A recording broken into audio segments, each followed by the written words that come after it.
میرے मुंह से बेसाख्ता निकला ये एक आशिक रसूल का जनाजा था। इसे महज मुसलमानों का इज्तिमा ना समझो, ये आशिकाने रसूल का इज्तिमा था। इस बुनियादी से नुक्ते पर जरा गहराई से गौर करो तो इस राज को पा सकोगे कि इस्लाम किस चीज का नाम है। कहते हैं ये लाहौर की तारीख का सबसे बड़ा जनाजा था। सिर्फ जनाजा ही नहीं, ऐसा इज्तिमा भी चश्मे फलक ने कभी नहीं देखा। मुझे अहमद बिन हम्बल का एक कौल याद दिलाया गया कि किसी आलम के दरबारे हक में कबूलियत का अंदाजा लगाना हो तो उसकी नमाज जनाजा से लगाओ। मैंने सैयद मुवद्दिदी की नमाज जनाजा कराची में पढ़ी थी। लाहौर के हजूम से वाकिफ न था। डॉक्टर इसरार अहमद के जनाजे में शरीक हुआ था और उन पर रश्क आया था। इसलिए मैंने अपने दिल में इस बात की दुआ मांगी थी कि मेरे मौला, मैं इस शख्स का एक आलम के तौर पर कई तरह से कायल न था, मगर आज गवाही देता हूँ और दिल से गवाही देता हूँ कि ये खल्के खुदा बता रही है कि ये बारगाह इलाही में एक मकबूल बंदा था। और ये खादम हुसैन रिजवी का जनाजा तो ऐसा जनाजा था कि इंसानों का ऐसा हजूम न कभी देखा न सुना। हक उनकी मगफरत करे और हमें भी तौफीक दे कि हम उनके मुकाम को समझ सकें। मैंने कहा ये एक आशिक रसूल का जनाजा था।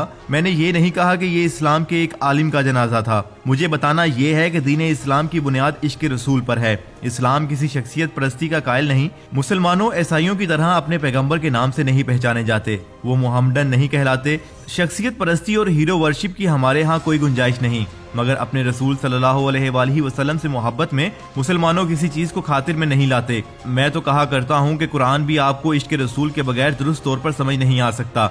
आप अरबी के कितने बड़े आलिम हों, आपने दुनिया जहां का फलसफा और मुख्तलिफ आलूम पढ़ रखे हों, आप दीनी आलूम के शनावर हों, आप कुछ भी हों, मगर आप में इश्क रसूल सल्लल्लाहु अलैहि वसल्लम का जज्बा नहीं तो कुरान भी आपसे कलाम नहीं करेगा। मेरे मुर्शिद इकबाल ने कहा था, बा मुस्तफा रसा खवेश राह के दीन हमाए ओस, अगर बराओ ना रसीदी तमाम बोलह भी अस्त मुस्तफा तक पहुंचना ही दीन है। अगर यहाँ ना पहुंचे तो आप जितने बड़े आलिम दीन भी बन जाएं, आप बुलहब के बुलहब ही रहेंगे। ये बहुत बड़ी बात है। ये जो खादम हुसैन रिजवी थे ये दो रवायात के अमीन थे। एक तो इल्मी रवायत जो आला हजरत इमाम अहमद रजा से जा मिलती है। ये जिस मदरसे के फारगुल तहसील हैं, जामिया निजामिया रिजविया, वो मौलाना अब्दुल कय्यूम हजारवी ने कायम किया था। ये मौलाना सरदार अहमद मुहद्दिस आजम पाकिस्तान के शगीर थे और मौलाना सरदार अहमद की निस्बत बराह रास्त आला हजरत से थी।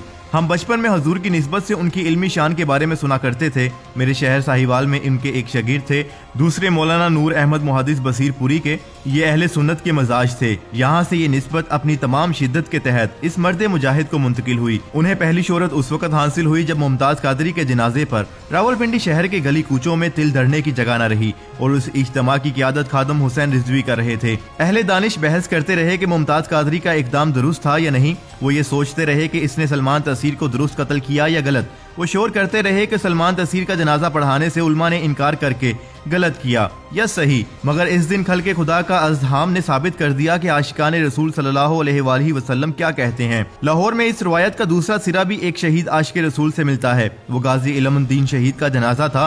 उस वक्त शहर छोटा था, रसूल और रसाइल के जराए भी न थे, मगर उस जमाने के पैमानों के लिहाज से ये इतना बड़ा जनाजा था कि बरसों याद रखा गया। लोग तस्करा करते रहे कि कानून की नजर में जो शख्स मुजरिम था, आशिकाने रसूल की नजर में उनकी शान क्या थी। अल्लामा इकबाल खुद उसकी कब्र के इंतजाम में शरीक रहे और उनका ये नारा आज भी जमीन व आसमान पर गूंज रहा है कि तरखान का बेटा हम सब पर बाजी ले गया। गाजी इल्मुद्दीन शहीद की रवायत इश्क की रवायत थी। मुमताज कादरी तक इस रवायत का चर्चा रहा। खादम हुसैन रिजवी की शक्ल में एक ऐसा शोला बयां मुकर्रर मिल गया जिसके जबानो बयां के पैराइयों पर एतराज होते रहे, मगर मकबूल हक उसकी अदाएं इतनी पसंद की गईं कि शायद बरे सगीर की तारीख में इंसानों का ऐसा इज्तिमा कभी ना हुआ हो। किसी को ख्याल न था कि हुकूमत कह रही कि कोरोना का ख्याल रखो, कोई रुकावट राह में हायल न हुई।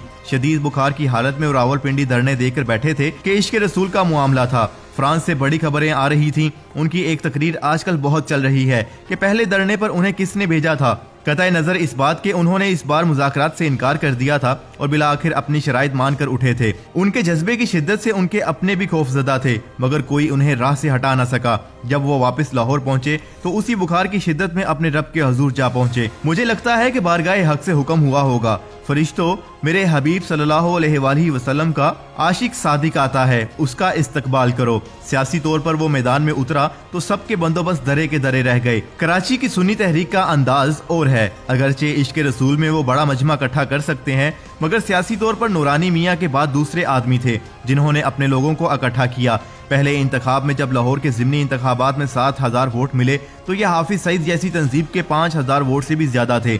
اور جماعت اسلامی سے تو کئی گنا آگے تھے۔ انہوں نے ثابت کر دیا کہ مذہب کے میدان میں جمہور کی رائے کیا ہے۔ 2018 کے انتخاب میں 22 لاکھ ووٹ لیے۔ یہ ملک میں 5ویں بڑی پارٹی تھی۔ لگتا تھا پورے ملک کا نقشہ بدل رہا ہے۔ ان کے لوگ جس جماعت کا حصہ بن جاتے ان کی فتح یقینی ہو جاتی۔ اہل سیاست ان سے ڈرنے لگے تھے۔ جیسے علماء کا ایک گروہ اور ملک کی باغیں اپنے ہاتھ میں رکھنے والے بھی کانپنے لگے تھے کہ کہیں یہ بندہ طوفان برپا نہ کر دے۔ حق مغفرت کرے، یہ ایک عاشق رسول صلی اللہ علیہ وآلہ وسلم کا جنازہ تھا۔ بس اس سے آگے مجھے ایک لفظ نہیں کہنا۔ بقول اوریا مقبول جان کے اقبال کے بعد ایسا عاشق رسول صلی اللہ علیہ وآلہ وسلم انہوں نے نہیں دیکھا۔ مجھے نہیں پتا، صرف اتنا جانتا ہوں کہ حضور حق والے کی سب ادائیں قبول ہوئیں۔ جنازہ تو یہی بتاتا ہے۔